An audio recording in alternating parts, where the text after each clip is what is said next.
نہ پی جاتی ہو، مثلاً مٹی، کاغذ وغیرہ، تو اس صورت میں یقیناً صرف روزہ کی قضا لازم آئے گی، کفارہ نہیں ہوگا. یعنی روزہ کس سے توڑے؟ کوئی کاغذ چبا کے کھا لے. ٹھیک ہے. اس میں یہ ہے کہ آپ کی طبیعت، کسی کی طبیعت خراب ہو رہی ہے تو اس وقت بھی ایسے روزہ توڑے جیسے کہ کیا ہوتا ہے کہ انسان کو پلاسٹک کا چھوٹا سا ٹکڑا لے کے اس کو نگل لیتا ہے، ایک اس طرح کی چیز. تو یعنی کھانے سے پینے سے نہ توڑے. یعنی یہ اللہ تعالیٰ کو پر ظاہر کرنا ہے کہ اللہ تعالیٰ ہم کسی حالت میں روزہ نہیں توڑنا چاہ رہے.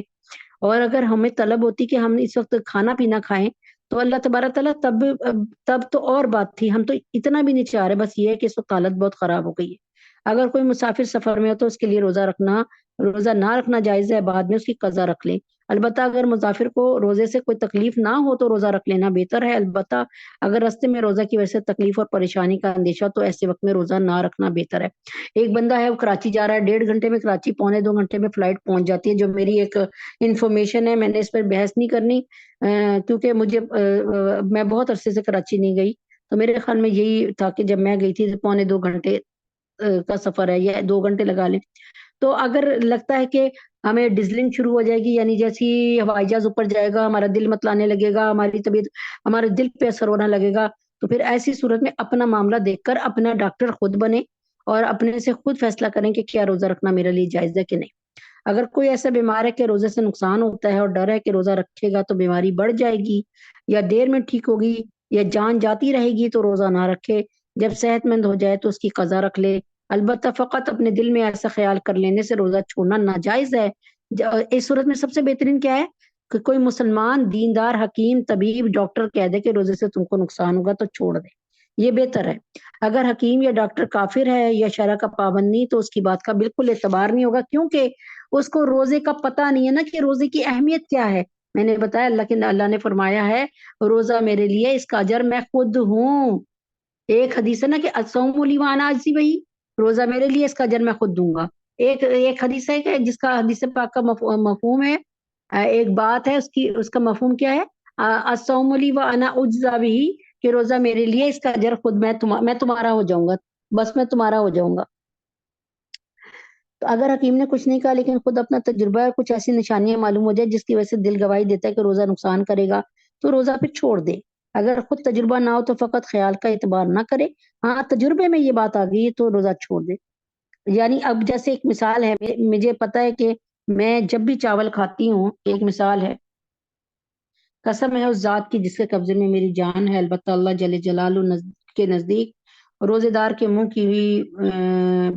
کی بو مشک کی بو سے زیادہ پسندیدہ ہے، کیونکہ وہ اپنی خواہشوں کو اور کھانے کو اور پانی کو میرے واسطے چھوڑ دیتا ہے.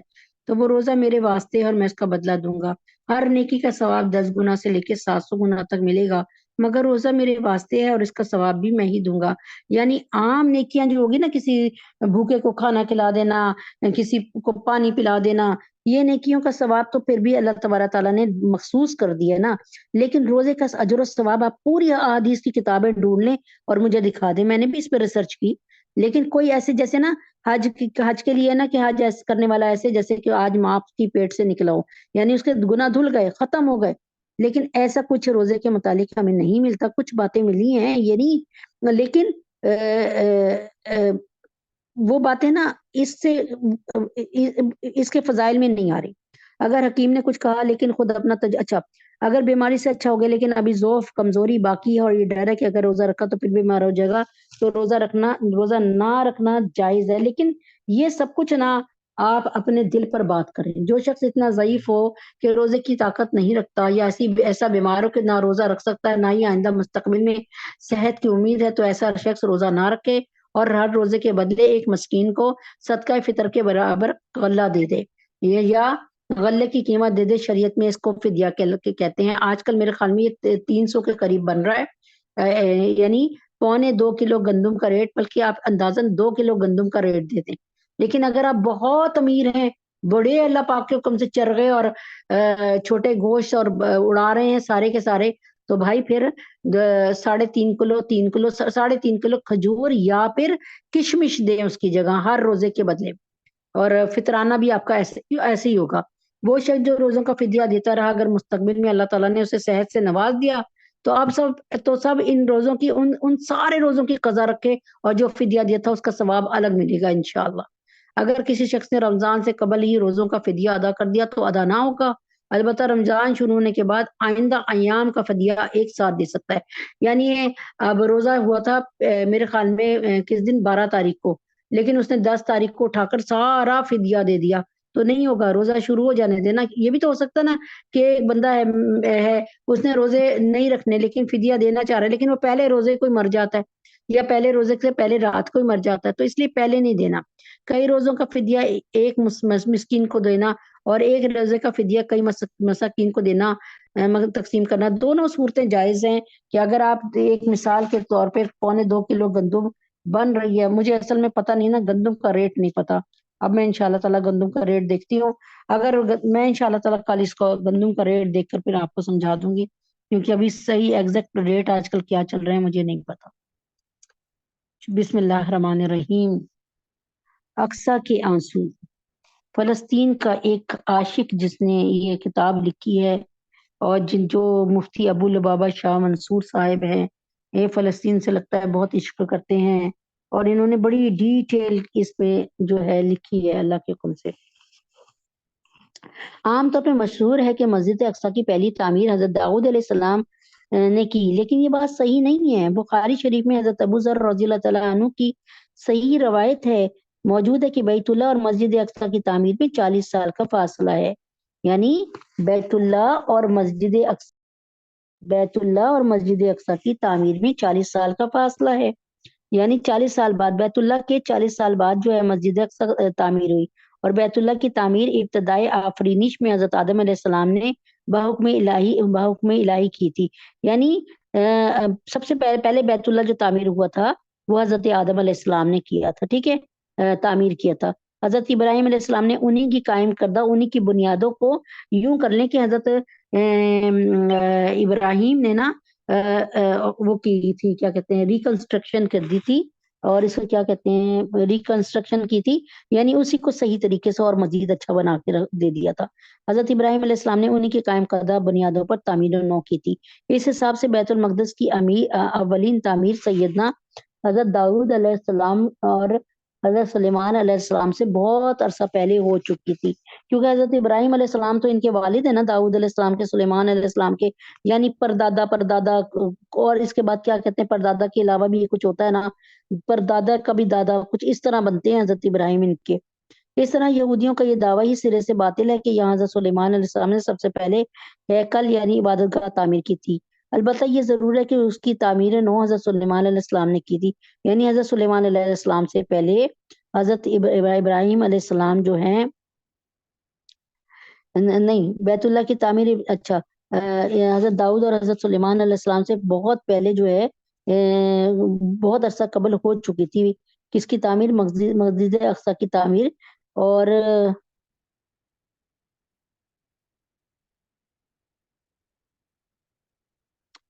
اچھا جی، اب یہ کس نے کی تھی اس کا اب سن لیں. یہاں حضرت سلیمان علیہ السلام سب سے پہلے ہیکل عبادت کا تعمیر کی تھی حضرت ابراہیم آدم سلیمان علیہ السلام نے. البتہ یہ ضرور ہے کہ اس کی تعمیر نو حضرت سلیمان علیہ السلام نے کی. تعمیر نو کہتے ہیں نئے سرے سے تعمیر، بنے ہوئے کو ذرا اور صحیح طریقے سے بنا دینا. نئے سرے سے تعمیر یعنی تعمیر ہو سکی ہے اس کو پھر نئے سرے سے اس کا نوک پلک کے ساتھ صحیح کرنا. یہودیوں کا یہ دعویٰ سرے سے باطل ہو جاتا ہے کہ یہاں حضرت سلیمان علیہ السلام نے سب سے پہلے ہیکل یعنی عبادت گاہ تعمیر کی تھی. البتہ یہ ضرور ہے کہ اس کی تعمیر نو حضرت سلیمان علیہ السلام نے کی ہے، لیکن حضرت سلیمان علیہ السلام سے صدیوں قبل یہاں ہیکل موجود تھا. القدس کی جو تاریخ آج کی انسانی دنیا کو معلوم ہے اس کے مطابق یہاں کنانیوں اور یبوسیوں کے دور سے ہیکل تعمیر ہوتے چلے آ رہے ہیں. حضرت سلیمان علیہ السلام کے بعد بھی کئی مرتبہ نئی تعمیرات ہوئی.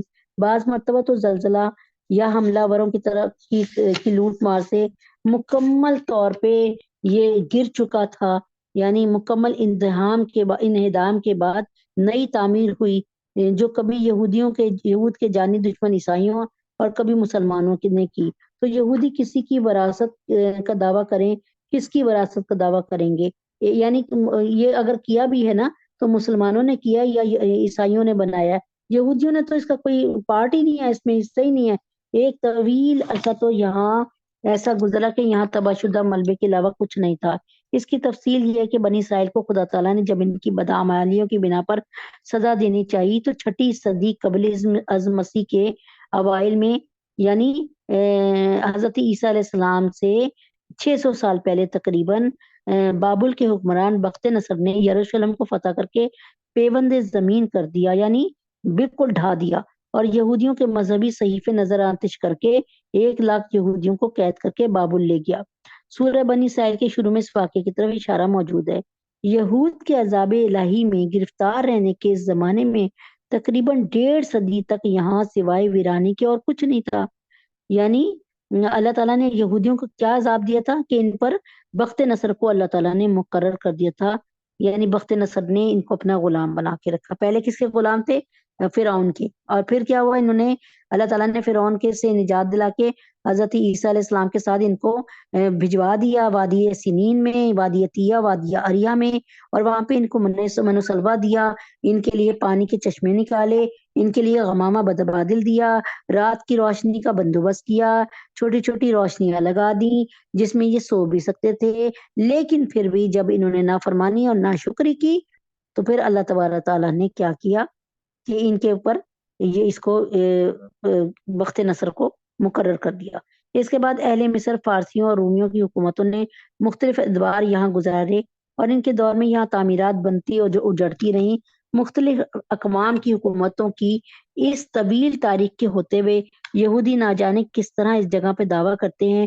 ان کا یہ بے جا دعویٰ ان کی اس تاریخی بدبختی کا حصہ ہے جس کی بنا پر وہ مختلف اقوام عالم کو اپنا دشمن بنا کر اس سے مارے کارے کھاتے رہے، اور اب مسلمانوں کی مخالفت مول لے کے اپنے لیے فیصلہ کن شکست کی بنیاد رکھ رہے ہیں۔ کیونکہ انشاءاللہ ہونا تو یہی ہے نا کہ میں نے آپ کو بتایا ہوا نا کہ امام مہدی اور حضرت عیسیٰ علیہ السلام مل کرنا یہ یہودیوں کی جڑیں اکھیڑ دیں گے انشاءاللہ۔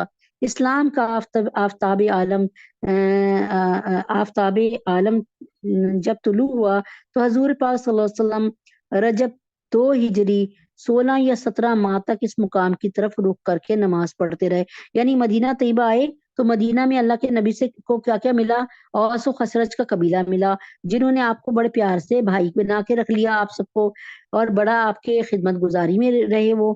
لیکن ساتھ میں یہودی بھی کھڑے تھے، ان سے میثاق مدینہ ہوا تھا کہ آپ ہمارا ساتھ دینا اگر کوئی حملہ کرے، اور ہم آپ کا ساتھ دیں گے اگر کوئی مسلمانوں پہ حملہ کرے گا، آپ پر حملہ کرے گا۔ اس لیے یہ مسلمان، لیکن انہوں نے اپنے اس عہد کی ایک دن بھی پاسداری نہیں کی، اس لیے یہ مسلمانوں کا قبلہ، اچھا نبی پاک صلی اللہ علیہ وسلم نے ان کو خوش کرنے کے لیے نا شروع میں اپنے قبلے یعنی بیت اللہ کے بجائے ان کے قبلے کی طرف منہ کر کے نماز پڑھ رہے تھے، تاکہ جو فرق تھا اس کو ختم کر دیں اور یوں ظاہر کریں کہ ہم سب کے سب اہل کتاب ہیں اور ہم سب کے سب جو ہے ہمارا قبلہ ایک ہے۔ اس لیے تو حضرت محمد صلی اللہ علیہ وسلم نے بھی ان کے قبلے کی طرف 17 ماہ تک یا 16 ماہ تک نماز پڑھی۔ اچھا یہاں پہ یہ ہے کہ مسلمانوں کا جو قبلہ اول ہے نا اور ثالث الحرمین کہلاتا ہے، وہ جو ہے واضح رہے کہ مسجد اقصی کا مصداق وہ سارا حرم قدسی ہے جس کے گرد ایک فصیلہ۔ اچھا اب یہ ہے کہ سب سے پہلا تو قبلہ آپ کو پتا ہے نا کہ کون سا تھا؟ بیت اللہ شریف بنایا تھا، اور کس نے آپ کو بتایا تھا؟ حضرت آدم علیہ السلام نے، اور پھر حضرت ابراہیم علیہ السلام نے، اور دوبارہ سے اس کو ٹھیک ٹھاک کیا تھا۔ اچھا بیت المقدس کی تعریف آپ کو بتا رہی ہوں کہ اس میں مختلف عمارتیں ہیں، اور قبلہ اول اس میں موجود ہے، وہ چٹان ہے جس پر زرد رنگ کا خوبصورت گنبد قائم ہے، یعنی زرد رنگ کا خوبصورت گنبد۔ سیدنا عمر فاروق رضی اللہ عنہ کے دور میں مسلمانوں نے شہر کو فتح کر لیا، تو اس وقت یہاں کے عیسائی حکمرانوں اور پادریوں کی بے توجہی کی وجہ سے یہ ساری جگہ ویران تھی۔ مقدس چٹان پر کوڑا کرکٹ جو ہے وہ پڑا رہا، کوڑا کرکٹ پڑا ہوا تھا۔ حضرت عمر فاروق رضی اللہ عنہ نے اس کی صفائی کا حکم دیا اور خود بھی صحابہ کرام کے ساتھ مل کر صفائی کی۔ مسند احمد کی صحیح روایت ہے کہ آپ نے حضرت کعب